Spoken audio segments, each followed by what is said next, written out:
大家好，又到期間講桌上遊戲時間啦。咁今日呢講嘅遊戲就係呢個Awakening Winds 嘅 Green Coven 啊。咁我哋就出咗個Prototype 2.0啊，俾大家試玩嘅。咁小弟試玩完之後呢，就知道點玩啦。咁啊，講下隻 game 即係玩咩啦，同埋講下自己對呢隻 game 嘅感受嘅。咁呢隻 game 呢，就係一個合作打 boss 嘅遊戲啊。咁每一場遊戲呢，你都會揀打隻大佬啦。咁之後有啲怪仔啦，同埋有精英怪物嘅。咁遊戲目的就係要打贏個大佬啦。咁亦驚你可以揀玩劇情模式啦，定係玩自由模式嘅。咁自由模式你就去任揀個地圖啊，任揀打邊隻怪物啦。咁如果劇情模式呢，咁翻嗰個劇情呢，去 set 翻嘅。咁有啲故事啊，同埋個 setting 呢會有少少固定咗啦。咁同埋有機會有特定嘅勝利條件同埋輸嘅條件嘅。咁正常輸嘅條件有3個啊。咁第一個輸嘅條件呢，就係時間完晒。咁每一關都有唔同數量嘅 event 卡嘅。咁每一關去完嘅時候呢，都會抽一張 event 卡啦，就做上面嘅效果。咁如果你要抽 event 卡時冇晒呢，就會時間完輸噶啦。咁第二個輸嘅條件呢，就係一個角色死亡啦。咁就係每一個獵人呢，都有個血量嘅。咁譬如個 Gunslinger 咧就12血啦。咁當你個血量咧去到0嘅時候咧，咁你就會重傷啊。咁你就會抄張 Secret 卡2嘅。咁亦驚有個好獨特嘅機制咧，就係咧佢將所有 addition 嚟嘅 rules 咧就擺咗一個牌庫上面。咁啲卡咧全部用 number 排好咗嘅。咁當你每次去揾嘅時候咧，就唔使話左邊拎一張，右一邊拎一張，你直接喺呢個牌庫度。咩數字由細至大排啊嘛，就好易就揾得到咁樣嘅嚇。咁譬如重傷嘅例子咧，就一定係攞 Secret 卡2嘅嚇。咁你攞完之後就睇翻上邊嘅敘述啦。咁就有一次重生嘅機會嘅。咁呢個 Secret 卡嘅數量咧就睇翻個關啦。咁呢一關就有4張。咁就係如果假設咧你重傷咗之後咧，咁你下一次敵人階段咧，咁你就會移除咗重傷狀態啦，就回翻啲血咁樣嘅嚇。咁你依張卡咧就唔係擺翻個牌庫，係 out game 嘅，移出遊戲嘅。咁之後你再重傷咧，即係再變翻冇血嘅時候咧，你又再攞一次呢個 critical injury 嘅 Secret 卡2。咁但係你要再攞嘅時候，如果係個牌庫已經冇晒 Secret 卡2俾你攞嘅話咧，咁你就真係死啦。咁是但一個 hunter 死咧就會輸嘅。咁再第3個輸嘅條件咧就比較特別嘅。咁就呢隻 game 嘅特色咧就係每一個角色啦都有個侵蝕軌道嘅 corruption check。咁就係呢隻 game 嘅 level 嚟嘅。咁你每次去攞經驗值嗰啲咧，你會升呢個格啦。咁每次升到啲鎖頭嘅位置咧就會升咧。咁咪抽2張進化卡咧，去揀一張去用咁樣嘅。咁咧你見到咧當升到個軌道去到15格嘅時候咧，咁你嗰個角色就會腐化咗嚇。咁你嗰個立繪會靚咗啦，唔改樣啦，即係你個模型都會轉咗形態。咁你個角色會勁咗嘅嚇。咁但係咧，因為呢隻 game 咧就有少少中二病嘅。咁就係你就點樣得到力量咧？就係你要啲黑暗力量咧，你會侵蝕得勁啲啊！你嘅黑暗力量咧喺體內咧強大起來啊！咁所以你就會即係開始控制唔到。咁就係每次完彎嘅時候，我哋會每個角色咧都會抽張 corruption 卡。咁啊，決定咧你根據翻你嘅侵蝕程度咧，就會有唔同嘅影響嘅。咁你侵蝕程度越高咧，咁你就有啲負面影響啦。咁侵蝕程度低咧，即係你有控制到自己唔受到咗黑暗力量嘅吸引咧，冇入到 dark side 咧，咁就會有啲獎勵嘅。咁就呢個即係升呢啦，就會腐敗啦。咁呢個第3個輸嘅條件就係咧，當你去到即係可能你14啊、15啊或以上嘅腐蝕嘅級數嘅時候咧，咁呢個 corruption deck 裏面其中有啲卡咧，就會同你講你會直接入咗呢個 final prediction 嘅狀態。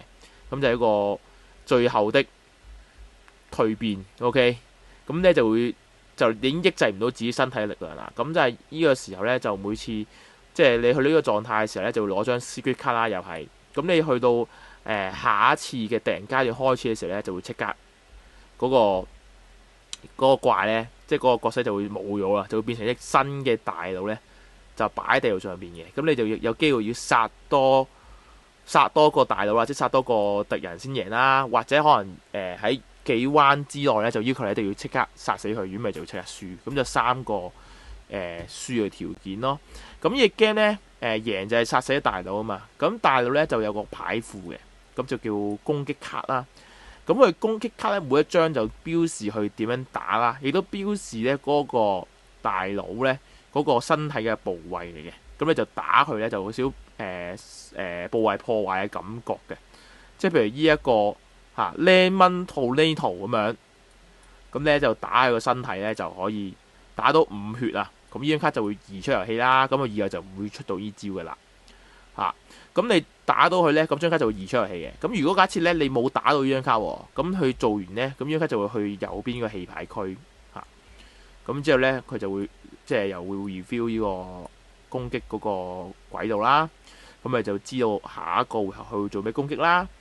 咁咧如果呢啲嗰個牌庫咧冇晒牌嘅時候咧，你見到呢個有個 Final Act 咁啊最後嘅攻擊嘅有張。咁就係咧，佢當你見到呢張卡嘅時候啊，任何情況見到張 Final Act 卡咧，咁你就睇下個棄牌區有冇卡嘅。如果有的話咧，就將佢呢個大佬嘅怪物卡嘅棄牌區咧，就洗勻佢啦，就擺翻落去呢個 Boss Attack 呢個最終攻擊卡上面遮翻轉佢咁樣嘅，咁啊繼續玩。咁但係如果一次咧，可能我成功打咗好多次啦，將呢卡咧即係移除越嚟越少啦，即係已經冇晒啦。咁你而家得翻2張嘅 Attack 卡度啦，咁即係棄牌區冇晒啦。咁你而家又見到個 Final Act 嘅話咧，咁呢個時候咧，佢就進入呢個 Final Attack 啦。佢以後就會淨係出呢招嘅啫。咁呢個時候咧，所有嘅呢啲剩翻嘅 Attack 卡咧，都會即係掹走晒佢啦。然之後咧，佢以後就淨係會做呢個大技嘅啫。OK， 咁咧你最後做呢個大技咧，咁呢個時候咧就所有嘅燒卡要掹走嘅，即係唔俾再復活嘅。咁但係咧，如果開到 Final Act 之後咧，咁如果有角色死咧，係唔會即刻輸嘅，因為正常咧第二個輸嘅條件就係有是打個角色死會輸啊嘛。咁入到最終呢個階段咧，就玩到最後一個人咯，即係玩到最後一個，即係全部角色死晒先輸咯。即係第二個輸嘅條件就唔係一個人死啦，係變成所有角色死晒先輸嘅，咁就係呢個 Final Act，咁就係隻 game 嘅遊戲目的咁樣樣嘅。咁啊，講下遊戲流程啦。咁遊戲流程咧就非常之簡單，咁就獵人階段即係玩家係做先啦，然之後壞人階段壞人做嘢嘅。咁獵人階段咧就一開始就重置你啲骰仔啦。咁呢隻 game 就係一個骰子放置機制嘅遊戲嚟嘅。咁你就啲骰仔咧就好似工人咁咧，就放喺啲行動格做咧就做嘢嘅。咁我啲行動格係有寫 icon 咧，就要擺標示嗰個圖示嘅骰子咧，擺咗上去先可以做嘢啦。咁冇寫就擺任何色都可以做嗰個 action 嘅。咁呢啲 action 格除咗你個角色版圖上邊有寫啲基本行動之外啦，咁你啲裝備卡啊，你升個呢啲技能咧，都有機會有啲新嘅action 嘅格咧，俾你去做嘅，去用嘅。咁呢個 refresh step 咧就係將你所有用咗嘅骰仔啦，即係喺啲 action 格上面嘅骰仔啦，同埋棄骰仔，即係 discard pile 嘅骰仔咧，全部翻去 available dice pile 度，然之後就全部咧就擲過晒佢嘅。咁然之後咧就會係全 first player marker 啦，然後咧就將嗰啲環境卡就抌翻出嚟啊。咁咧就係因為嗰啲環境咧都可以用嘅，即係譬如今次有個Holy Tree 聖樹咁，你可以用嚟回血咁樣啦。咁就有機會有啲卡咧，有啲效果就只可以成彎一次嘅。咁就叫你還翻出去啦。咁然之後就做翻 refresh step effect， 就係通常呢啲狀態咧，即係你着咗火你 curse 有詛咒啊，咁可能啲開彎 effect 就而家做啦，即係等於啲平時遊戲嗰啲 upkeep phase 嗰啲啦。咁然之後咧 status step 啦，咁你就可以咧支付咧魔法嘅 icon 啦，即係骰仔上面可能找到魔法面啦，就可以咧去支付魔法面去清除呢啲狀態嘅。咁然之後就開始你嘅 action 啦，咁就係起超玩家開始啦。咁咁每次咧就做0至2個 action 嘅。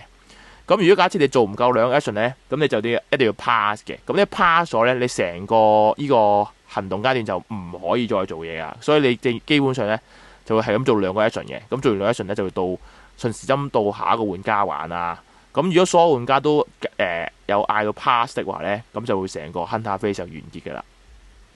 咁即係壞人階段咧，咁你見到好似好多個 step 喎，有5個 step 喎。咁呢個 game 都幾好嘅，佢就係咧佢有啲棋就咧拆翻咧嗰5個 step 係咩？咁基本上咧你玩咗一次之後咧，即係你 run down 咗行咗一次之後咧，你就知道咧嗰個壞人階段做咩啊？咁階段1咧就係呢個 event phase 啦，就開張 event 卡就做上面嘅嘢啦。咁咧 phase 2咧就係呢個小怪行動啊。咁通常咧一個關卡就得一款小怪嘅啫。咁呢個小怪咧，呢張卡就標示晒成個場呢啲小怪咧嘅行動嘅。咁每一隻就會激活啦。咁佢就所有怪物啦，即係無論細怪、精英怪或者大佬都好啦，佢都會 target 最近嗰個獵人嘅。如果最近獵人有2個位以上咧，就會 target 咧corruption 最高嗰個咁啦。如果再一樣就玩家揀啦，咁佢就行過去打佢啦。咁如果唔夠射程咧，就會行少少步，然之後試下掉遠攻咁啦。通常都係咁樣嘅。咁有寫，咁就打隔離。如果做唔到就行路咁樣。OK，咁就要怪仔啦。咁 Step 3咧就係精英怪。咁有啲精英怪咧一開始係未上場嘅。咁譬如呢個場景咧，見到精英怪張卡係面朝下嘅，有啲 mark 喺上邊，咁代表佢未在場啊。咁呢張卡都有寫啊，就係每次 activate 佢咧嘅時候咧就唔激活啦，就掹走呢粒嘢。咁當最尾粒嘢掹走出嚟咧，即係倒數完畢，咁佢就會現身噶啦。咁就有個精英怪出嚟啦。咁精英怪同細怪嘅激活一樣嘅，咁但係佢嘅 action 有機會係會做多啲啦，或者勁啲咁樣啦，多血啲啊。咁精英怪咧每張卡得一隻模型嘅啫。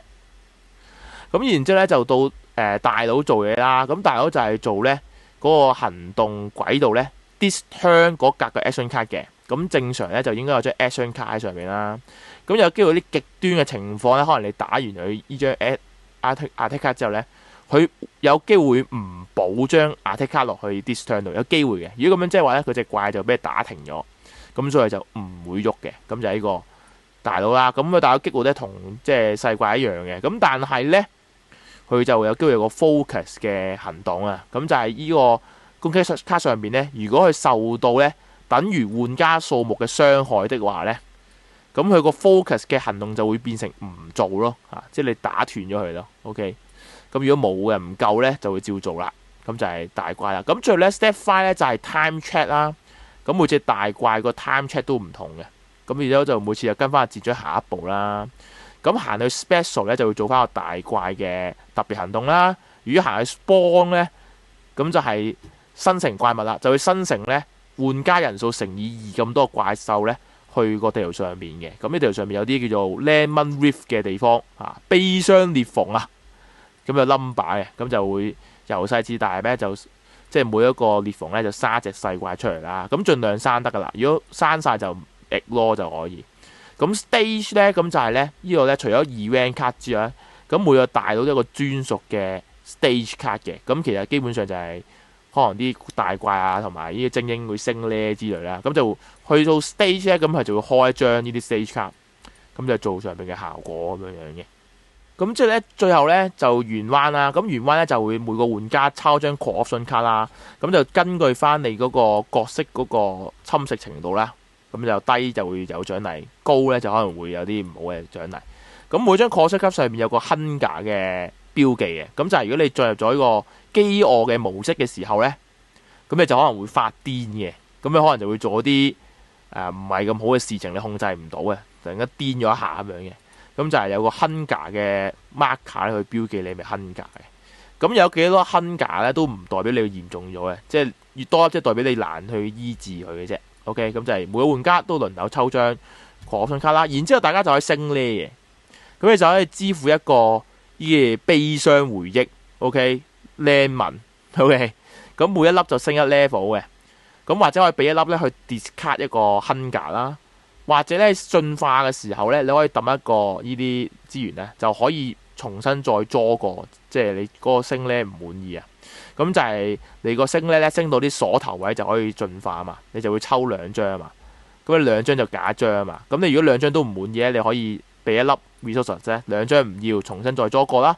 或者你直接2張卡都唔要啦，直接可以攞粒任意顏色色仔咧都可以嘅，即係你每次進化。咁就係呢個星咧。咁之後就會完結噶啦。咁完結咗之後咧，咁啊佢就會係去玩下彎啦。咁有 Hunter 嗰個玩家有做嘢咁樣嘅。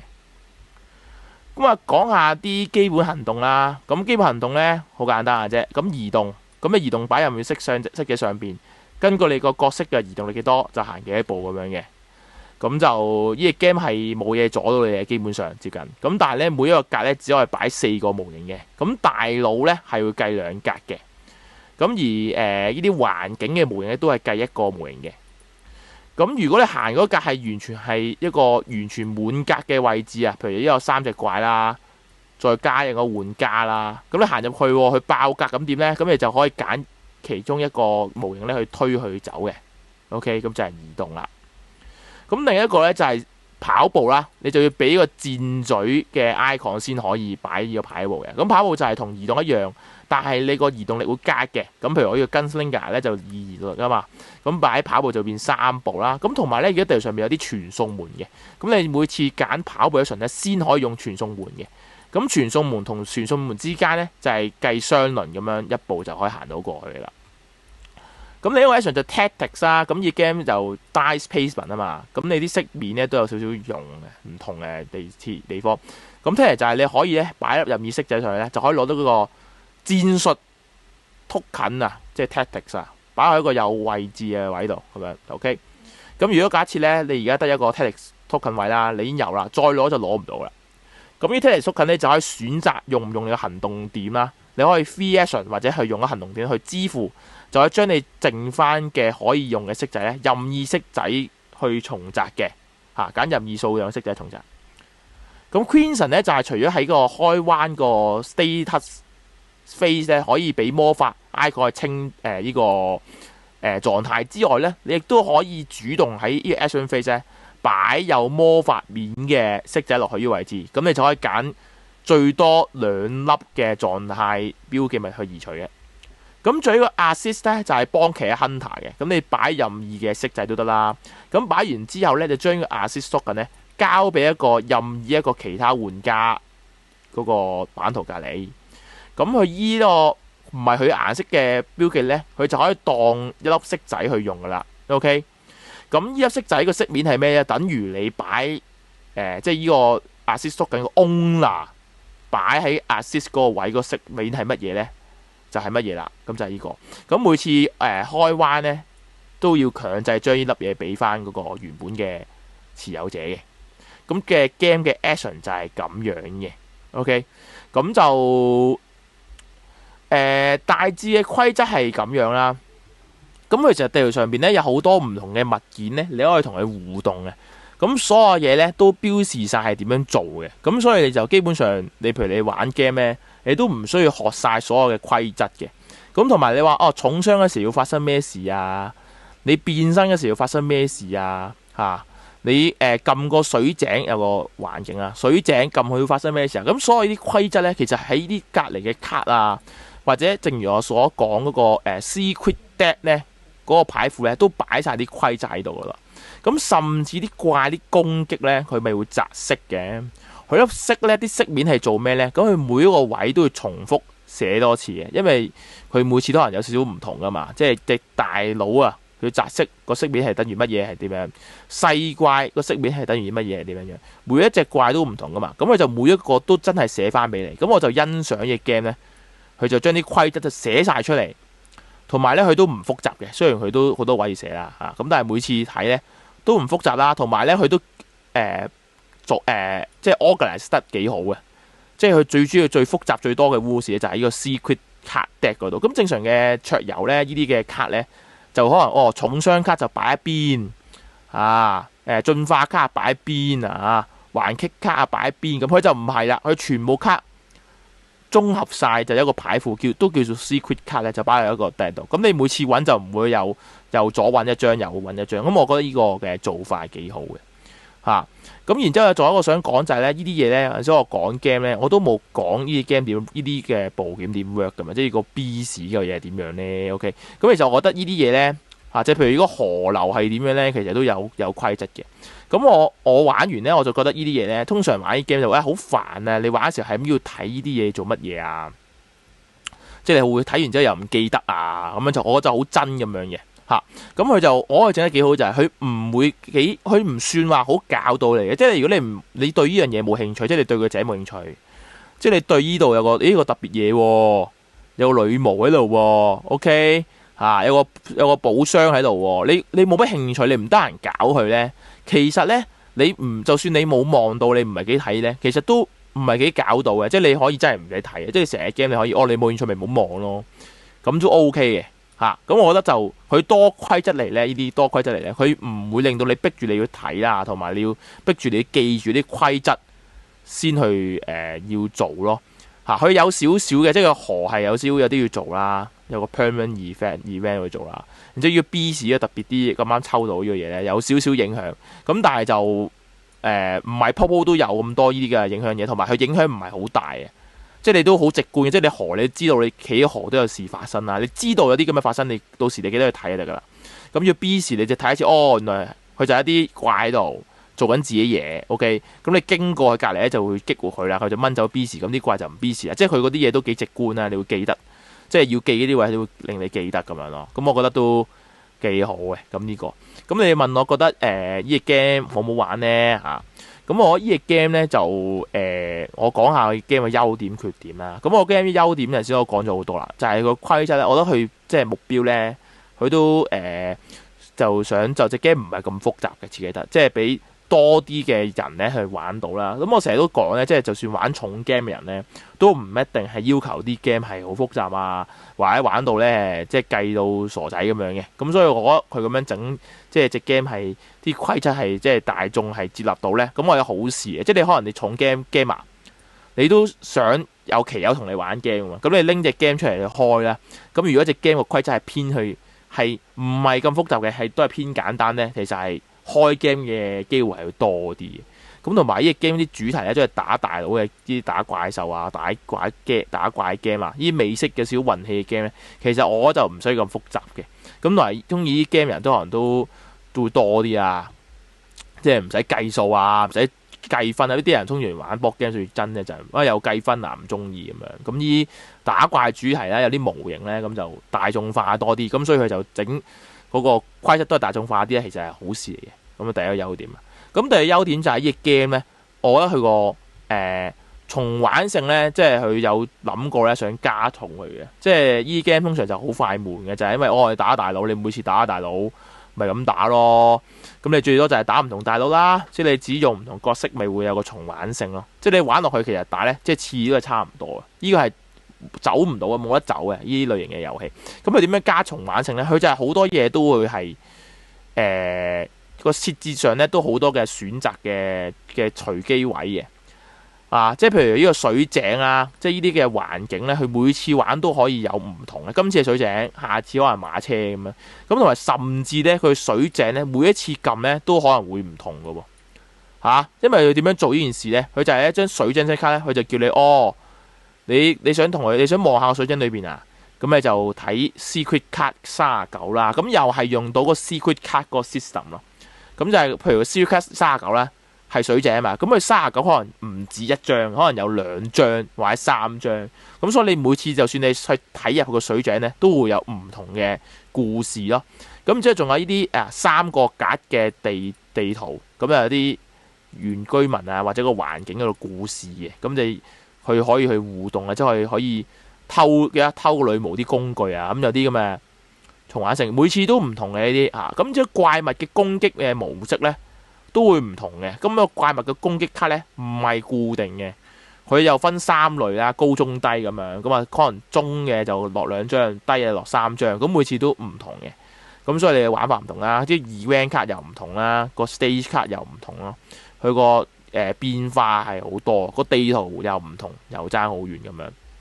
咁就佢個重玩性係幾高。我覺得最特別就係呢個地圖嘅互動位呢度啦，咁係幾新穎嘅，我覺得呢個位嘅整得，即係呢類型嘅遊戲嚇。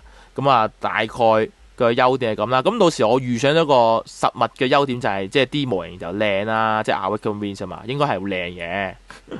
咁講下缺點啦。咁第一個缺點咧，即係我打呢個缺點，我覺得係玩完先會知嘅。咁就係頭先我講咧，呢個優點咧，就係呢個啲環境呢啲嘢咧。其實咧就你玩嘅時候咧係有缺點嚟嘅，就係你其實都唔得閒去搞佢嘅嚇，因為有兩個原因。第一原因就係咧，如果你個 player count 咧，你玩家人可能係一個人玩嚇，或者兩個人玩的話咧，咁你咧就會好忙啊，即係你要打怪仔啊，打啲小怪、打大佬啊，咁你要走位去避啲怪啊，咁你好忙噶嘛。OK，咁你就唔得閒去搞啦，你根本就冇個心情去搞啦。咁就算你即係你想玩嘢去搞咧，其實咧你跟翻個主題啊，即係你美式 game 最緊要主題性，即係你個人咧係打大佬咧，其實你真係冇心情去搞呢樣嘢。即係我自己都出名係即係想玩啲咁嘅嘢噶嘛。咁同埋我試 game 都更加想試啲嘢，我係根本係真係冇心情去撳咯。即係其實呢啲嘢就變咗就多餘咗少少咯。即係其實你唔會用到咯。咁同埋啲 game 正如我所講咧，係限時噶嘛。即係你係限個 event 卡，即係限注定彎數啊嘛。咁你就尤其是第一關咧，我試玩咧，佢就好 tight 嘅，即係時間你感覺到好似好快又完咧，你就覺得喂，仲得閒撳呢啲啊咁樣，即係你會有咁嘅感覺嘅。即係事實上就唔係，但係就你會有咁嘅感覺啦。咁所以可能你多啲人玩，可能3個人玩、4人玩，甚至5個人玩嘅時候咧，可能就會得閒啲去撳呢啲嘢，因為多人玩咧。純粹啲怪會多少少血嘅啫，即係佢唔係成嘅，佢多1、2滴咁樣嘅咋。咁同埋啲怪體會出得多啲啊之類，咁就所以多人玩咧就可能會開心啲，咁同埋會得閒啲咁樣咯。咁講到多人即係開心嗰度咧，咁就係講緊個遊戲難度啦。咁你驚我嗰個遊戲難度都幾高嘅，咁我自己覺得 OK 嘅，可以，因為佢高得嚟真係幾難玩，我覺得，即係尤其是第一關咧，佢都 set 得幾難玩嘅，呢個大佬都幾難打嘅。佢仲要 set 咗個 final attack 咧，係都幾勁嘅，即係先見到啦。呢張咧係一個 AOE 嘅攻擊嚟嘅，即係你冇得避嘅。因為我覺得呢 game 通常呢桌上遊戲咧打大佬呢啲咧，通常都係玩走位噶嘛，即係點樣打完就避開啊，點樣好醒咁避開喺嗰啲障礙物後邊去打人啊，即係可以真係呢 game 有視線可以匿埋啊嘛。咁個大佬咧就好無理嘅全呢度打嘅，咁仲要勁高攻嘅，咁我覺得係有啲弱智嘅，即係有啲難贏，我係咁樣覺得。咁我覺得即係正如我所講呢，就可能多啲人玩就會好啲啦，即係多啲人玩幫手係，因為多啲人玩個血量真係爭1、2滴嘅啫，咁啊會好啲啦。咁因為我試嘅成日2個人玩咁另外就我覺得輸贏呢個位唔係話好重要啦。但係如果覺得你覺得哇唔係嘅，我玩桌上遊戲呢一定要贏嘅。咁呢個 game 係一個缺點，我真係覺得係真係難玩，因為桌上遊戲咧合作遊戲咧，我覺得係難玩係好過易玩，我係咁覺得嘅。即係你易玩就好快好易好悶就爆機啦，咁求其玩都贏啦，我覺得就唔係咁好啊。咁呢個就見仁見智啦。即係如果你話想求個爽嘅，即係可能你玩呢啲咁嘅模型 game 打怪 game 咧，你想我想爽一波，我想爽下打下怪啊無雙咁樣咧。咁亦驚未必俾到呢個感覺你。你打細怪可以，因為細怪就每隻怪一滴血噶嘛。即係你去打細怪，可能你會享受到個無雙殺怪嗰個爽度。咁但係我呢 game 都未必做到，因為佢個 action 咧，因為咧呢 game 最大嘅機制就係 dice placement 啊，即係你攻擊咧係主要來自你個武器。因為先我講咧個基本行動係冇攻擊嘅。咁你啲攻擊就通常你起始咧就會有個武器同個防具啦。咁你之後升咧有機會開啲新嘅攻擊手段嘅。咁你就擺翻啲色上去就打啦，做傷害啦。咁呢隻 game 打係必中嘅，唔使擲色嘅。呢隻 game 我覺得幾好就係唔使擲色嘅。咁但係就有人覺得可能唔好就係因為啲人中意擲色啊，就係打啲怪。咁我自己覺得中意就打怪咧就唔好擲色咯。即係你擲完之後唔中咁好弱智。咁我 OK。咁但係有人唔中意嘅，即係可能想即係刺激啲，每次打怪想擲色中唔中咧，咁呢隻 game 就又冇嘅。咁同埋正如我所講咧，就話想爽咧，爽唔到啊！即係譬如我用呢支攻擊打啦，我擺把劍去打一滴血啦。咁呢成彎咧，呢個 action 你有個色喺上面咧，你就唔可以再擺色上去再做嗰個 action 啊。所以你每一彎可以做嘅其實好閒嘅，你要靠個 refresh action 啦，即係有啲能力咧係可以幫佢 refresh 嘅，譬如呢個 fast reload 呢張被動技能咧，你升咗呢之後咧，見到咁你就係可以咧殺完一隻怪之後，你可以揀一個武器 action 咧 refresh 啊，即係譬如呢個咧有個 action 你中咗嘛，你好 refresh 佢就拎走粒色，棄咗粒色佢，咁就之後你就可以重新喺同彎咧同一輪咧，你可以再擺色佢做嘢啦。咁你就好靠啲 refresh action 去做，咁啊唔係咁易有嘅，呢啲 refresh action 咧唔係成日有嘅，唔係咁易嘅。咁你就唔係咁爽，即係唔可以係咁狂打，你都係閒打咁樣，就唔係話好快好爽咁嘅。就所以我就講嘅缺點就係、佢未必俾到個好爽嘅感覺你咯嚇。咁就係呢個，尤其是個打鬥又難咧，咁你就變咗少少係玩要計咯，即係計點樣可以打好啲啊。就 instead of 就唔係即係好爽咁打怪咯。咁啊就呢隻 game 嘅，我覺得係一個缺點嚟嘅，即係可能大家係覺得係想爽嘅，想炸色嘅咁樣，就呢隻 game 係俾唔到你啊。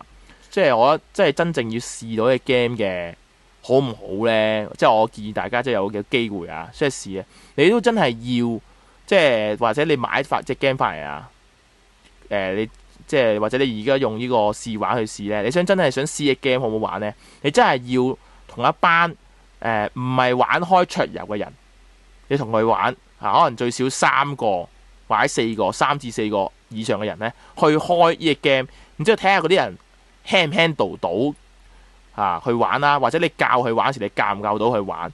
如果係你教到，即係佢件事佢係有興趣學啦，佢知道隻 game 點玩，係 work 咧，咁呢隻 game 就成功啦。即係我覺得呢隻 game 咁樣。如果唔係嘅，你拎呢隻 game 去嗰啲人仔、嗰啲朋友去玩，佢哋聽完完全一頭霧水，唔知點玩啊，或者你教唔掂佢咧，咁呢隻 game 就唔好啦，即係唔 work 啦咁樣。咁我就係講呢隻 game 嘅評論咧，就係要做到呢個效果啦。咁呢個我到時隻 game 我買嘅，我實體到咗之後咧，我會試一試係咪做到呢個啦。咁要做到就係做到，做唔到我再報告俾大家聽啦。咁就呢個 Green Coven。但係我都希望咧，即係今次嘅片咧，即係講咗隻 game 個規則點玩啦。講咗即係我少少嘅玩後嘅感覺，希望都幫大家了解多咗，俾大家知道係咪應該後追嘅 game。咁而家應該都仲有得後追去買翻嘅 game 嘅。咁希望條片幫到大家啦。咁就如果嗰條片有幫到你咧，記住幫手 like 啦，去 share 條片俾多啲人睇啦。咁啊留言啦，咁我個 YouTube 個演算法就可以介紹嗰條片俾更加多嘅人睇啊。咁希望大家幫手啊！咁同埋記住可以 subscribe 我哋 YouTube channel 啦，同埋撳翻頻道隔離啷啷，一有新片就通知翻你嘅。咁今日影片到先，下條影片再見，拜拜。